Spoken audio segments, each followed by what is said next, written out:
challenge, it's always the same, is the respect for IHL. The main goal today of our society is to be able to fight against these violations. It's something which is not easy because, you know, when there is an armed conflict, it's very easy for the combatants to lose any kind of border, in spite of the fact that there are limits and that they must be taught with these limits. If the war must be won, there is a price to pay, and this price is, among others, the necessity to respect the laws of war. I think that there is only one way, it is training, the formation, the training of the combatants, and but also the training of the superior, of the officers. In fact, they are very often rather far, rather remote from the battlefield. And so, you know, in the silence, in the quietness, in the tranquility of their cabinets, it's so easy to say, okay, you attack this village. The thing that is very important is to persuade the superiors, the political leaders, that they must impose a kind of discipline among the combatants.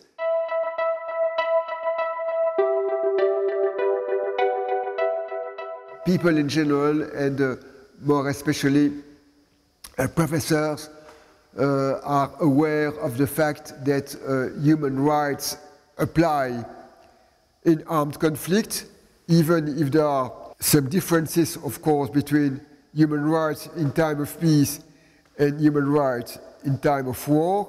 But you know, as far as the Geneva law is concerned, human rights and IHL are very, very close. We must speak more and more about human rights, but the problem is less in the repetition than, in fact, in the training of the people who are in charge of the law.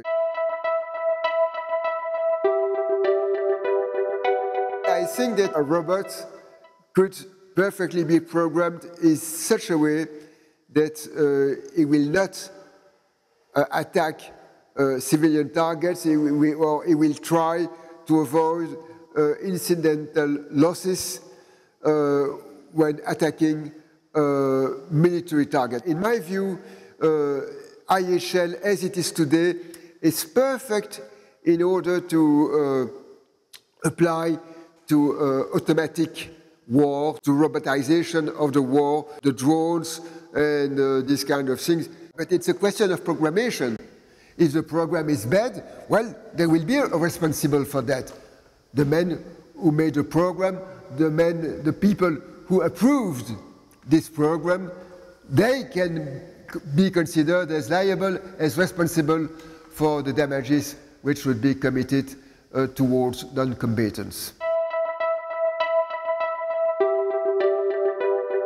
If we look at the NATO operations in Libya in 2011, I don't say that these operations were perfectly clean.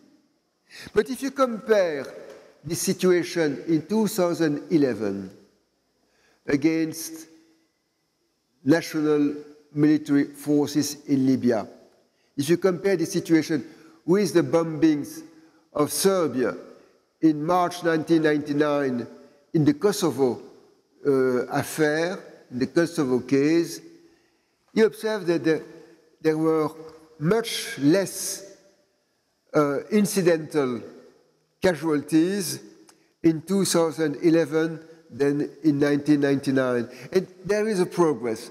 You know that in some cases, pilots which had an objective, there was a target they had to bomb, at the last moment decided in Libya not to bomb. And they refused to apply the order because suddenly they observed that just close to the target there are civilians, There is a farmer, for instance, and you see that we must not be desperate, even if in many situations today, I'm thinking of, I don't know, I'm thinking of the Syrian conflict or the operations in Yemen, which are really terrible.